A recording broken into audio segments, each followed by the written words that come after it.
This video is brought to you by PrizePicks. Can somebody tell me exactly what day it is? Yeah, let's do that. Hey, can somebody tell me what day it is today? Can somebody tell me exactly what day it is? Because I think it is the day. I think it is what we've been waiting for. Ladies and gentlemen, it is finally the end of draft season. I am so glad that we are done with draft day stuff, and now we can focus on the draft. It's going to be a great day. Make sure you're subscribed. Make sure you're notified. No matter what, I'm going to be going live during the draft, the entire first round. I'm going to have guests there. We're going to have reactions to every picks. We're going to have insight from other people outside the division. It's going to be a party. There's no better way to spend day one of the draft. There's no better way to spend day two of the draft. Bring the music back up, because I feel like my draft stream, oh, that's a little loud, but I feel like my draft stream is the reigning, defending champion of draft streams. But in all seriousness, all joking aside, we are finally here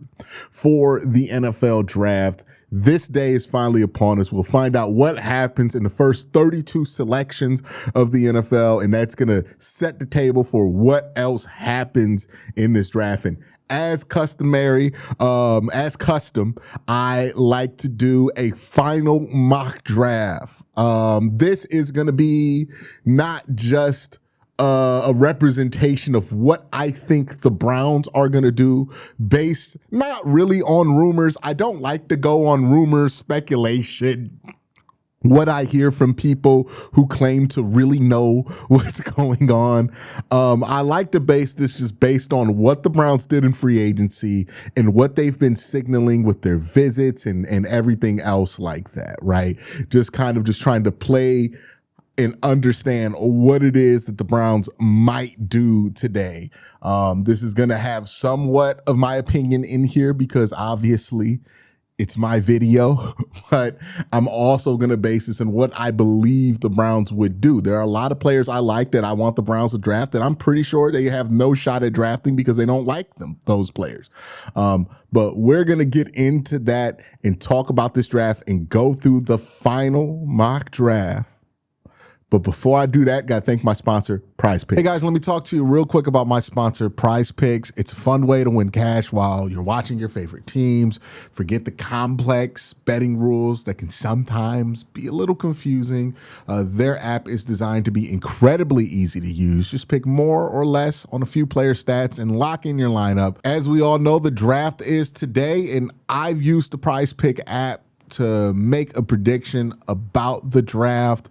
Here is my prediction. I'm going to hedge my bet here a little bit. You'll see what I mean by that when you watch this mock draft. But I am going to put a small bet on the Browns taking Monroe Freeling, because that's who I think I want at pick 6 for Cleveland, is Monroe Freeling. Check to see if PrizePicks is available in your state. You can follow me on the app at Quinn_C to see all of my lineups. Download the PrizePicks app today. Play $5 to get $50 in lineups. To download the app using the link in the description. All right, so let's do this. Browns mock draft. Pick number 6 for the Cleveland Browns. We're going to go all 7 rounds. And again, we're going what we think the Browns are going to do based on the situations that the mock draft machine pulls us in. We're going to enter the draft room. We're going to hit start, and we're going to see how this goes. All right, so this scenario, Carnell Tate is on the board. Jeremiah Love is on the board. David Bailey is on the board. Caleb Downs is on the board. Jordan Tyson is on the board. Spencer Fano is on the board. Mekhi Lemon is on the board. And Monroe Freeling is on the board. So They have trade offers here. We could look at them. I'm not going to take any of these trade offers because I'm working off the first assumption that the Browns aren't going to be able to find a trade back. I talked about that in the video I released last night. If you want to know more reasons on why I don't think the Browns are going to be able to find a trade back, but we could look at it, right? Baltimore offering 14 and 45. I could tell you theoretically if I think the Browns would take it. I think they would take any offer that gives them a second round pick and moves them before Detroit. To think Detroit's at pick 17, so as long as you're picking before Detroit, I think they would accept that offer. I think they have a wide net of players that they like here. Tampa Bay 15, they would accept that. New York Jets 16 for pick 33, they would definitely accept that. They would sprint to the phones to call that one in. Pick 22 and 55, maybe they'll consider that. In 23 and 54, maybe. But I think the Browns are going to be open to a trade, but I don't think the Browns are going to be able to find a trade, unfortunately. And the reasons I did that, it's a whole nother video. So if you want to know that there, you can go and watch that one. Now, who do I think this pick comes down to? When we go to the board, right? David Bailey, does he make a ton of sense there? My gut feeling is that the Browns aren't that interested in David Bailey. The Browns are really secretive, right? So my gut feeling can only go so far. It's very possible they take all of these players on the board, right? But David Bailey, to me, he doesn't scream Andrew Berry guy. They love production throughout a player's college career, not just like one big year of production. They don't really go for those kind of players. And as much as like Andrew gets a rap for being a RAS score guy or being an analytics guy and what the stigmas that people throw on analytics people, he doesn't really operate like that. What he looks for is production at a young age, right? So if we're looking at guys who are productive at a young age, we're talking about Jeremiah Love, who I think that they definitely would think about, but ultimately the combination of positional value and the lack of need there, right? Like, yeah, you like Jeremiah Love, but how much better how much use do you think you can get out of him in your offense over the next 5 years, given that you drafted 2 running backs last year, right? Carnell Tate is an interesting one because a lot of Browns fans want the Browns to do this. I don't know if this is the direction that the Browns want to go. I don't think they're high on Carnell Tate. I think if we're looking at what Andrew Berry looks for at wide receiver, I think Jordan Tyson is more where he'll lean. I like Mekhi Lemon more than Jordan Tyson because I think Mekhi's going to be available, and he's just such a damn good football player. But Jordan Tyson's not bad either. The reason I think that they like Jordan Tyson is that key there, right?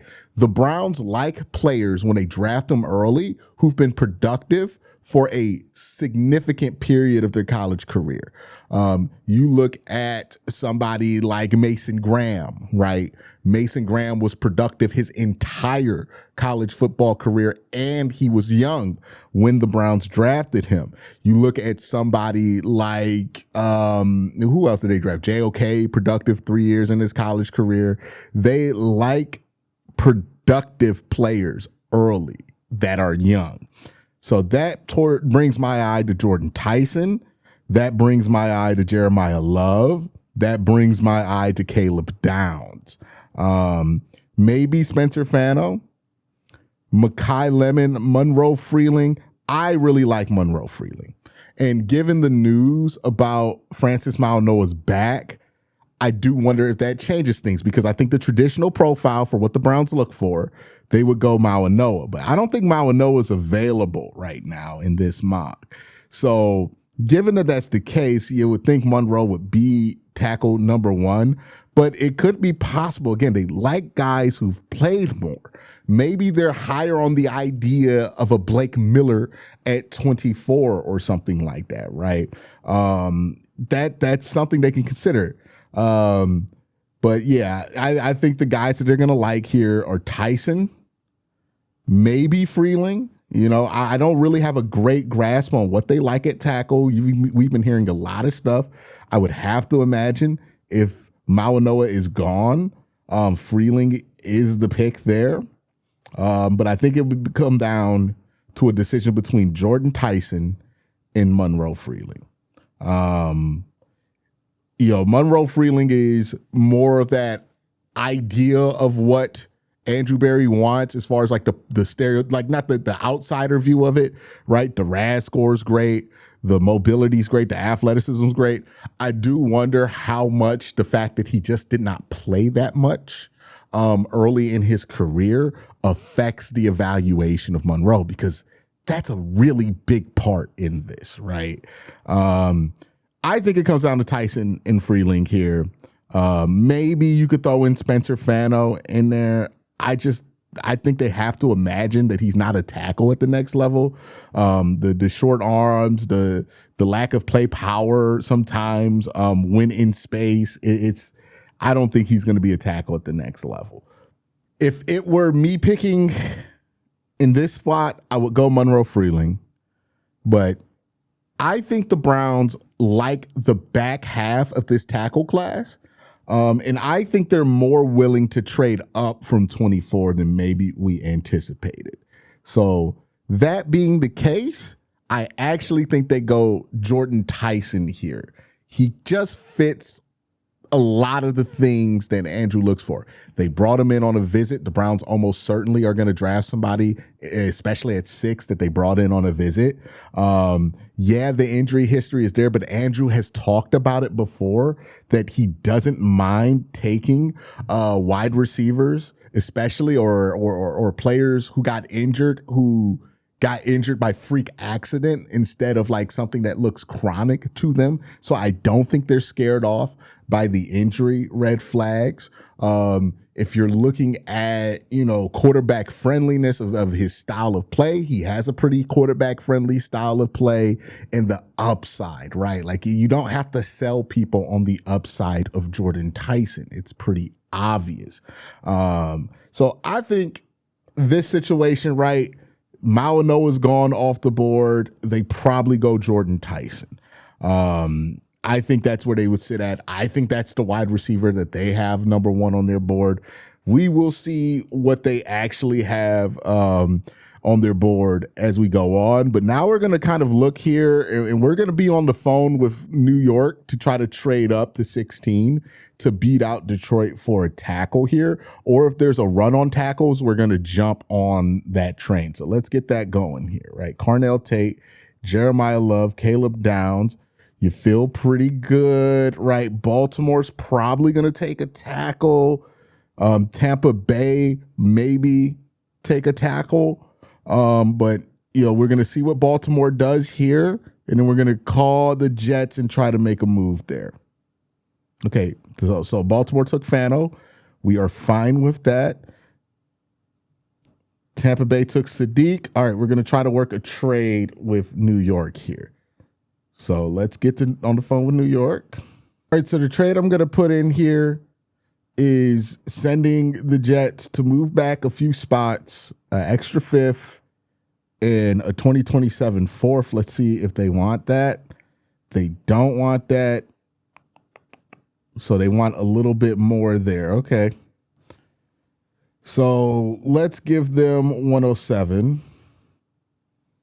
And then let's give them,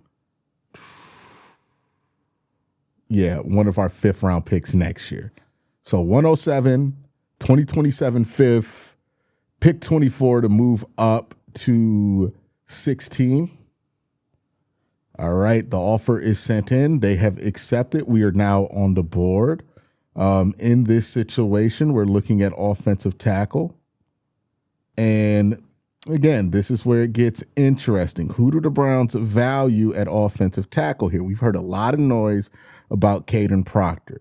Super young, super big guy, 6'7", 352 frame. A lot of people say elite athleticism, but he struggles a bit on an island, and I think that's because he's giant. And I don't think if he loses weight, he's going to be much better of an athlete. He's not a high percentile athlete, in my opinion. Well, not even in my opinion. This is just the truth. He's not a high percentile athlete for a guy at the weight that he is. So I don't get the suggestion that if he loses weight, he's going to be such a great athlete. I think he has that weight on for a reason, and that weight's because he plays best or his best style of play is just being bigger than guys. That makes me a bit nervous about him. Caleb Lomu is a developmental prospect. He not really a guy you're going to plug and play day one.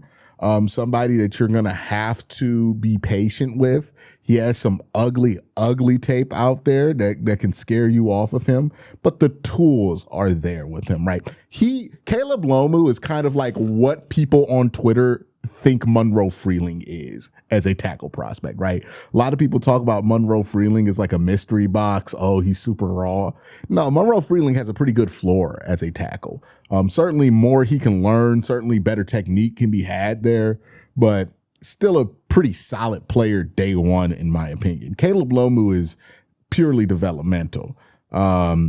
Blake Miller is an interesting guy, right? You get the same kind of size there that you get with Caden Proctor, 6'7", but 317 pounds. More of that tackle build. He's played a lot of football. He's not super old. He's not as young as Caden Proctor, but 22 years old, 54 career starts. And again, I think that's going to be the key with looking at Andrew Berry and what he likes to do. He wants guys who are productive. And I think he's going to value guys who have been productive at younger ages over guys who maybe athletically they test insane. Blake Miller is a right tackle. It's possible to flip him. I'm in the opinion that it's not as difficult to facilitate as other people believe that it is. And I think Blake Miller's going to go a lot earlier than like where this mock says he's going to go. Like they got him ranked 29th. I think Blake Miller's a threat to go in the top 20.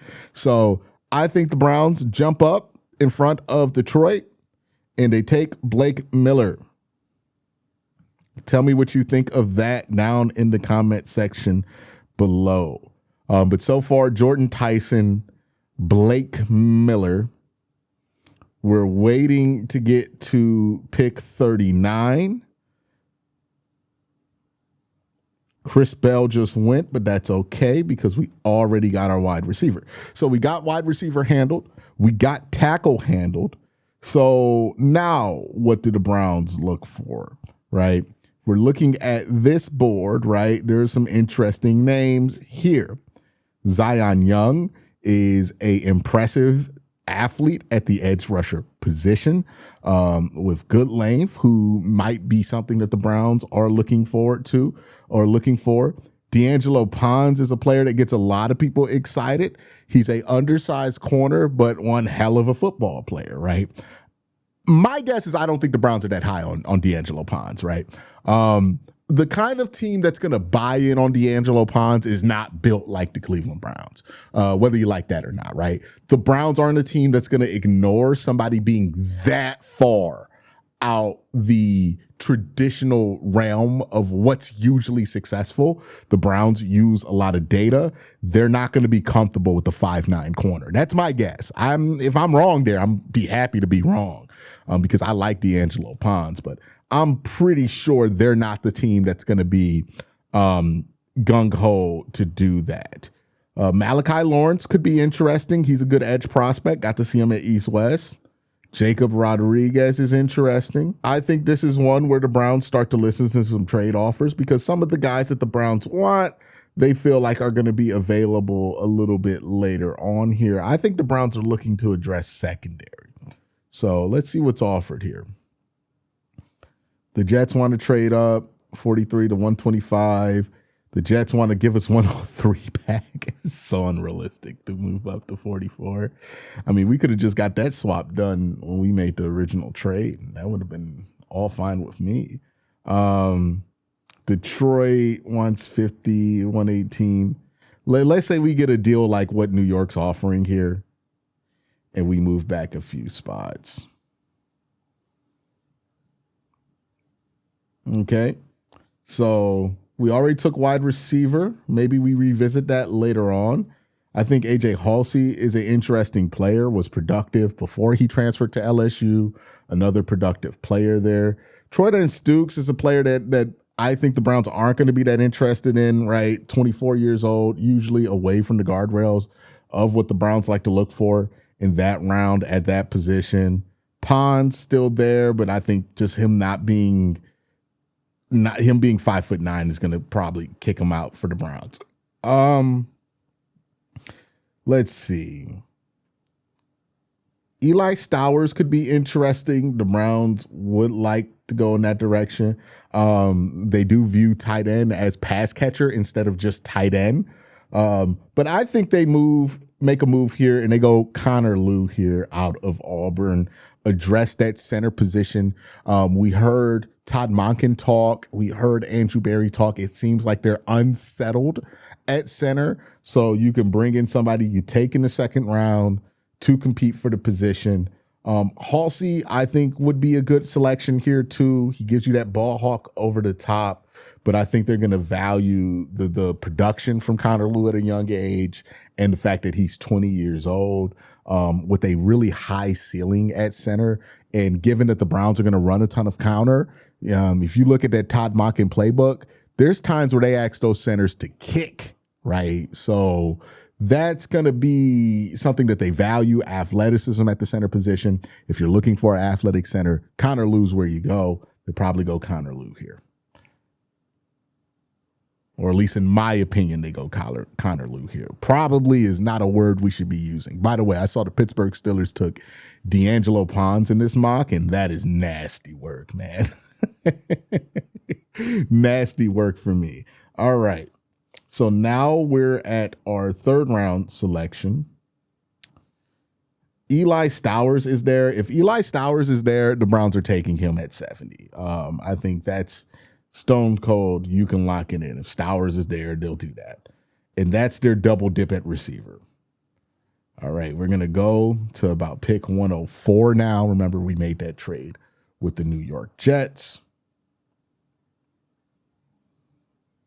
Crown over at Burks. Steelers got Logan Jones. Delp just went to the Seahawks, which that's pretty good. So now we're sitting here at pick 107. Bud Clark. Yeah.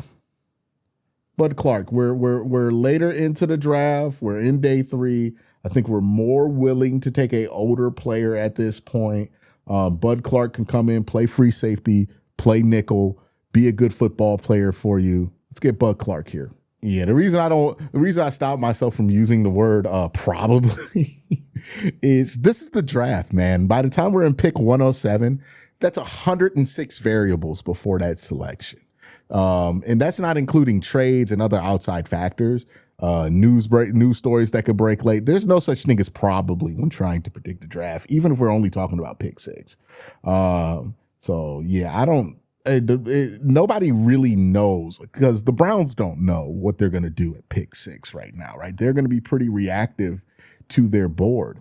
It's not a failing of inside information. It's just, these guys don't know what they're going to do to the day of. Not because they haven't prepared, but just because they don't know what's going to be there by the time they get to the plate. You know what I mean? It's like being a baseball player and trying to prepare exactly what your at-bat is going to look like before you step to the plate. Like, you don't know what the circumstances are going to be. You don't know if it's going to make sense for you to get a pop fly and just run somebody in. You really don't know at that point. So, you can only just prepare and try to stay on your toes and be flexible. That's the board here. All right, so we're at pick 146. We're in the 5th round. We've taken Jordan Tyson, Blake Miller, Connor Lew, Eli Stowers, Bud Clark, which if that happened in real life, I wouldn't be upset. Maybe some people would be upset with the Jordan Tyson selection, but I personally would not be upset. All right, 5th round, the Browns do need a 4th quarterback on this roster. Because I don't know what's going on with Dylan Gabriel, but it does not look like they're that interested in seeing Dylan Gabriel. I think they go with somebody developmental. Jalen Daniels is a guy that I think is interesting in this range to go for as a developmental player. If Kevin Stefanski were here, we would be definitely taking Luke Altmaier in this position right here. Cade Klubnik is also another one that's interesting. A former 5-star prospect, a Clemson guy, athletic guy, legit athlete at the quarterback position. Really played in a basic offense at Clemson, and I think that held back his development. So they're sitting here at pick 5, the 5th round. I don't think there's any illusion that Cade Klubnik is going to play in year one. I think this is somebody you get to try to just as a project to develop while you work on other things. You can maybe get Taylor Green here, but I like Cade Klubnik as this better because Taylor Green was never a good football player. Cade Klubnik at least has done good in his football career. So we're going to go Cade Klubnik here. All right. Our next pick, let's see what's on the board here, right? Browns haven't taken a corner. Let's see what corners are available. Thaddeus Dixon. Let's go Devin Marshall here. Okay, so now we're rounding out our last two picks in the draft. These are just going to be dart throws in the dark. Nobody knows what the Browns are going to do with picks in the 6th round or in the 7th round. That is impossible to guess at this point. But let's jump into this selection here. We go Tyron Montgomery if he's there at 207. Yeah, let's do Tyron. All right, we're at the last pick of the day for Cleveland. We're just going to take a running back. Let's see what running backs I like here that are left. Chip Traynham, C.J. Donaldson. How old is C.J.? They don't have his name here, but his age here. I mean, we're really in the trenches here. Let's just take C.J. Donaldson and call it a day. All right, so that is the mock draft for the Cleveland Browns before the draft. This is my final guess, my final prediction on what the Cleveland Browns are going to do on draft day. Let me know what you think of it, right? What picks do you feel like are most realistic? What trades do you feel like are most realistic? And what do you feel like is the least realistic in this one? And then obviously, we can revisit this once the draft is over and see how many picks I got wrong, because inevitably it's very likely that, it's extremely likely that all these picks were wrong, right? Just how draft predictions work, you're lucky if you get one pick, right? Like that's victory chant worthy. If I had to pick the one selection here, I feel the strongest about Eli Stowers being there at 70. I don't know if that's going to be the case. I would say the Browns drafting Bud Clark. Maybe that's the one I think is the most likely to happen. I don't know, though. I'm not very confident in that one either. But that's my thoughts. Let me know what you guys think. And make sure to join me on the live stream today. Not just day one, not just day two, but all 3 days of the draft. Make sure you check it out. Y'all have a great day. Have an even better night. Peace.